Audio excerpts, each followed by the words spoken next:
Good morning and welcome to Monday's Literacy. We are starting a new topic now. We're going on to poetry, which I'm really excited about. So the first thing I'd like you to do is to just have a think about what is poetry. If you have got an adult next to you, or perhaps there's a big brother or sister walking around the place, perhaps you could just ask or explain to them what you think poetry is as an AFL. You might want to think about what it might look like on the page, what it might sound like, and how you know it's different from other types of writing. So if you pause the video here, have a think, have a talk, and then press play, and we will carry on with the lesson. Okay, so poetry is a style of reading and writing. It's an imaginative writing, or it could be really, really personal to you. And it's a way of expressing our thoughts and our feelings in a creative way. And they can be written in so many different ways. So they could be a picture. You'll mostly see them perhaps in verses, which is like your chunks. They can spell out something as they go down the poem. They could be really, really short, or they could be really, really long. They could be rhyming or not rhyming. They could be sad. They could be funny. They could be imagined. So it could be about another planet with new creatures, new trees, or it could be about a funny animal that you've made up that's perhaps a cross between a fly and a gorilla. And you can write in any way that you like, which suits your feelings and thoughts. So this is why I'm excited about this lesson, because we're going to be thinking about performance today and performing your poems. When we think about Michael Rosen and Chocolate Cake, which you can Google on YouTube if you want to watch it, because I know it's a firm favourite with all of us, you will see that he is amazing at performing. And it's a way of bringing the poetry alive, and you can do it anywhere. So people would perform poetry on a massive stage in front of hundreds of people, or they could perform it in the back garden to the neighbours, or in a playground at school, or in a bedroom at home. So it's absolutely brilliant. You can perform poetry anywhere.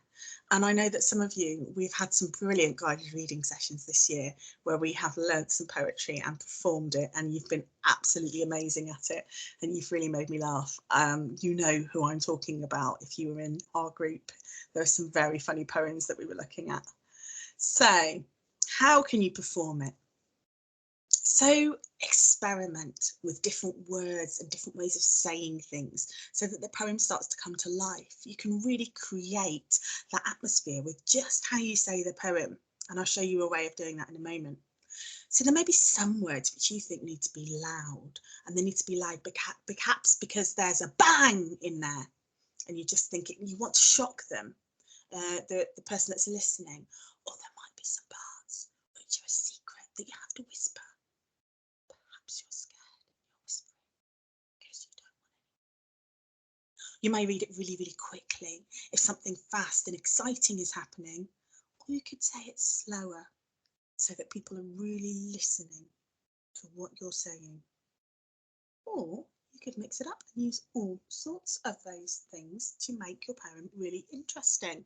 We know that if we're listening to a story, for example, we want to hear the different voices that the characters have. We want to hear it come alive so that it's fun for the person that's listening. We don't just want someone to read like this to us because it can become very boring.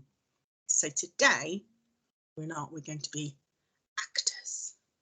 So what you need to do is you need to think about the tone of the poem. So is the poem a happy poem, a sad poem, an angry poem, confusing poem, tense poem? That means where you're worried about something's going to happen. Or is it really exciting? Because that helps us to understand the poem. And then we can use that understanding in our performance so that the person who listens understands it as well.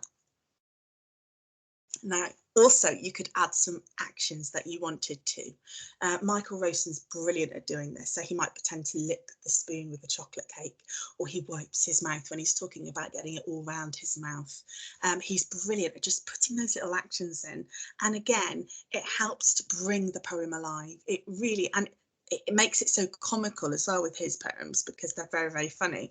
So if you talk about something like leaping over a rock, you might actually want to leap in the air. Or if you're sniffing, if it says they sniffed the bone buried in the ground, you might want to do some sniffing. Stop and do some sniffing.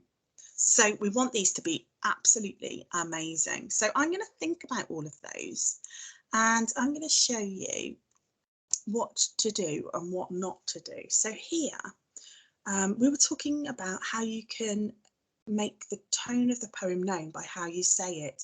Now this is quite a lovely, happy, lovely poem. So I'm going to have a really happy, smiley face, but I can make it scary just by reading it in a different way. The friendly cow, all red and white, I love with all my heart. She gives me cream with all her might to eat with apple tart. Now, just the way I'm saying it, you would think that something terrible is going to happen. So that's not what I want to portray from this poem. It's a really lovely poem. It's a really happy poem. And I can think about adding some actions or adding some really happy tones to my voice. So this poem is called The Cow. The friendly cow, all red and white, I love with all my heart. She gives me cream with all her might to eat with apple tart. She wanders, lowing here and there, and yet she cannot stray. All in the pleasant open air, the pleasant light of day. And blown by all the winds that pass and wet with all the showers, she walks among the meadow grass and eats the meadow flowers. Now you could make that even better. You could add lots more actions. You could have some quieter parts, some louder parts, and you could make that absolutely amazing. So here I've got a couple more examples of poems, and I just want to talk about the fact that they might have different rhyming patterns to them. So some might not rhyme at all, but we can see here with the colours that I've used that in this poem called Friends, it rhymes every other line here. So while doesn't rhyme with the end of this line here, it rhymes with the end of this line, while and smile. And then the second and the fourth ending words rhyme of each verse as well. So we've got tree and me. In the second verse, we've got lace and face, head and bed, grass and pass, things and wings, near and fear, see and be. So those are our rhyming words here. And then over here, well, here's one you might recognise. It's Twinkle, Twinkle, Little Star. And actually, if you look at lyrics to songs and things, they are written out like a poem. So here we go. But this one, you might notice the rhyming pattern is different. We've got some rhyming couplets here. So we've got star and are. So they rhyme next to each other at the end of those first two lines. So at the end of lines 1 and 2, it rhymes. And at the end of line 3 and 4, it rhymes. So we've got star and are, high and sky. So I'm just going to read you the first verse of this one and the first verse of this one. And I just want you to listen to the pattern of where the rhyming is.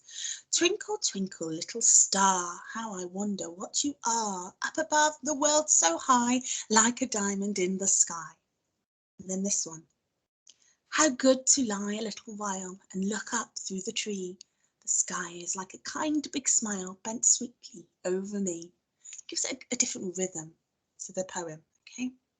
So what I've done is I have attached lots and lots of poems to the sway that you can choose from.